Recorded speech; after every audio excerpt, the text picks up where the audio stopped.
अस्सलाम वालेकुम नाज़रीन किराम, ज़हीर लगारी मुखातिब हूँ। 48 घंटे से ज़ायद का वक्त हो गया है। दो भाई साद रिजवी अंस रिजवी एक जमात से तारुफ रखते हैं, TLP से बड़ा फैन फॉलोइंग रखते हैं, वो गायब है। उन दोनों का अभी तक कोई अता पता नहीं चल सका कि उनको ज़मीन खा गई, आसमान निकल गया, किधर है, किधर गायब है। और जो हमारा मीडिया है माशाल्लाह, इलेक्ट्रॉनिक मीडिया, उसके बाद प्रिंट मीडिया, जो कि टोटली झूठ बोल रहा है। यहाँ पर आंधी है, यहाँ पर तूफान है, यहाँ तबाहियाँ मच जाएँ, गरीब आदमी जो है वो पीसा जाए, गरीब आदमी शहीद हो जाए, उसका कोई जिक्र नहीं है।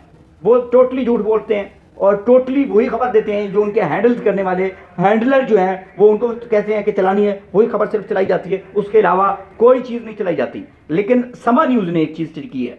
समा न्यूज़ जो है उन्होंने चलाया है कि जो लोग वहाँ पर जो एनी शाहिदीन थे, जो मुरीदके के अंदर जहाँ पर ये फायरिंग हुई, ये सिलसिला हुआ सारा कुछ, वहाँ पे एग्जैक्ट जो चीज़ें थी वो रिपोर्ट हुई है। वहाँ पे कुछ लोग बता रहे हैं कि 300 से प्लस लोग, कोई कहता है कितने जख्मी हो गए हैं। और वहाँ पे ईदी का भी उन्होंने इंटरव्यू किया, ईदी सेंटर के जो इंचार्ज हैं वहाँ पर, उन्होंने भी कहा कि भाई 200-300 लोग जो हैं वो जख्मी हालत में हम लाए हैं और काफ़ी सारी चीज़ें जो है वो पुलिस लेके चली गई है।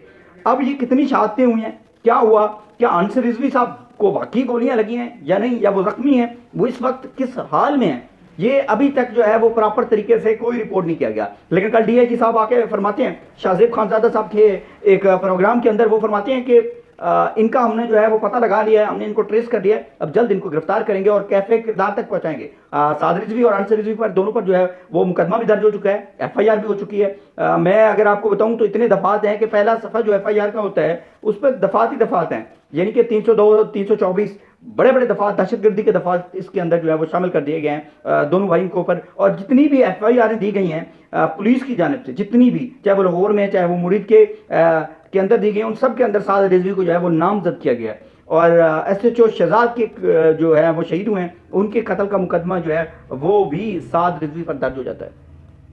अब देखना यह है कि क्या DIG साहब ने अगर ट्रेस कर लिया था तो वो अब किधर हैं। ये एक देखें, एक रियासत का तरीकाकार होता है बयानिया बनाने का।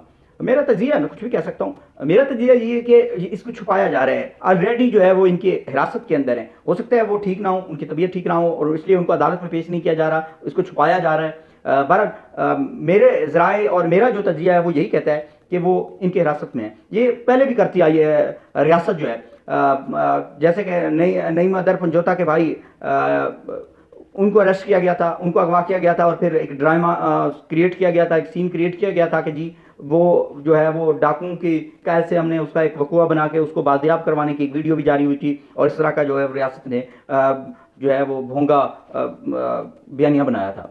इसके बाद नाज़रीन किराम, एक जो अफसोसनाक बात यह है कि इस पर उलमा जो हैं वो खामोश हैं, जो हमारे मौलवी साहब हैं वो खामोश हैं। समीना पाशा साहब बहुत सीनियर साफ़ी हैं, वो लिखती हैं मुफ्ती मुनीब साहब ने जो है वो जाली डिग्री पर तो बयान जारी कर दिया है, लेकिन यहाँ पर सैकड़ों लोग यहाँ पर शहीद होते हैं, सैकड़ों लोग जख्मी हो जाते हैं, उन पर शैलिंग की जाती है, उन पर तशद्दुद किया जाता है, लेकिन मुफ्ती मुनीब साहब इस पर एक लफ्ज़ नहीं बोलते। क्यों? ये एक सवालिया निशान है, बोलना चाहिए। उसके बाद मुफ्ती मुनीब साहब लिखते हैं कि नून लीग जो है उन्होंने अपना अगले इलेक्शन का जो है वो बेड़ा गर्क किया है, तबाह किया है। उस पर इमरान रियाज खान साहब क्या जवाब देते हैं मुफ्ती मुनीब को, वो आपके सामने रख देता हूँ। इमरान रियाज खान साहब कहते हैं कि मौलवी साहब कत्ल आम जैसी कानूनी मामले पर मिट्टी डालने की कोशिश करते हुए, यानी कि उनका ये कहना है कि इस पर मिट्टी डालने के लिए तवज्जो हटाने की कोशिश कर रहे हैं मुफ्ती मुनीब साहब। उसके अलावा बड़े बड़े नाम हैं, मौलाना तारिक जमील साहब, उसके अलावा बहुत बड़े नाम है। मजहबी जमात के ऊपर ये सारा कुछ हुआ है तो सब खामोश हैं, सब डरे हुए हैं, सब सहमे हुए हैं। लेकिन एक चीज़ की मैं दाद देना चाहूँगा तरीके इंसाफ के सोशल मीडिया को। ये सोशल मीडिया ने इस जुल्म के खिलाफ खड़ी होगी, उन्होंने स्टैंड लिया, जबकि इलेक्ट्रॉनिक मीडिया बाइकाट कर चुका था, जब प्रिंट मीडिया जो है वो बाइकाट कर चुका था, लेकिन तरीके इंसाफ के सोशल मीडिया ने उसको भरपूर रिपोर्ट किया, भरपूर तरीके से आवाज़ उठाई तरीके लबायक के वर्कर के लिए, साद रिजवी साहब के लिए।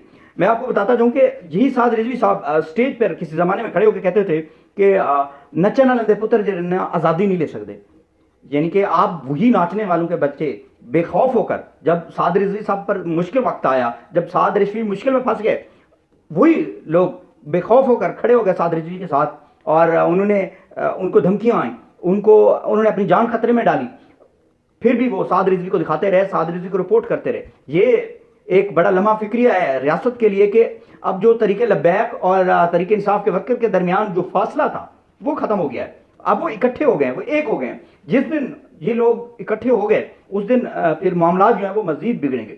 اور میرے خیال سے یہ سارا کچھ جو بھی معاملات ہوئے ہیں سعد رضوی صاحب کے حوالے سے ٹی ایل پی کے ساتھ, یہ ٹوٹلی اس کا ذمہ دار جو ہے وہ مسلم لیگ نون ہے, کیونکہ ان کے کہنے پہ کروایا گیا اور انہوں نے ایک آدمی اپنا نہیں بھیجا کہ جا کے ان سے مذاکرات کر لے. مذاکرات ہو سکتے تھے. سعد رضوی وہاں پر خدا کے واسطے دے رہا ہے, کلمے پڑھ رہا ہے کہ گولی مت چلائیں, آپ پیچھے چلے جائیں, ہاتھ جوڑ کے معافیا مانگ رہا ہے, لیکن کسی نے ایک نہ سنی اور گھیرا گیا ان کے کارکنان کو, ان کے ورکر کو, اور پھر ان پر جو ہے وہ گولیاں برسائی گئی, اور جس میں اس میں ہمارے پولیس اہلکار بھی زخمی ہوئے, شہید بھی ہوئے. ہمیں ان کا بھی افسوس ہے, وہ بھی ہماری فورسز ہیں, لیکن ہمیں ان کا بھی افسوس ہے جو عام بندہ, عام انسان جو ٹی ایل پی کے ورکر مرے ہیں, اس کا بھی ہمیں جواب دینا چاہیے. بہرحال یہ تمام معلومات جو ہے وہ آپ کے سامنے رکھی ہے. اس وقت سعد رضوی صاحب کے حوالے سے ابھی تک ان کا جو ہے وہ سراغ نہیں لگایا جا سکا. اگر ریاست کے پاس ہے تو ریاست کو 24 گھنٹے کے اندر پیش کرنا ہوتا ہے عدالت کے اندر. اگر نہ کوئی ان کی ویڈیو آ رہی ہے, نہ ان کی کوئی ویڈیو بیان ہے, نہ کوئی اور چیز ہے. بہرحال یہ تمام تر تفصیلات آپ کے سامنے رکھیں. فی الحال اجازت دیجیے گا, ملتے ہیں اگلی ویڈیو میں. اللہ حافظ, اللہ نگہبان.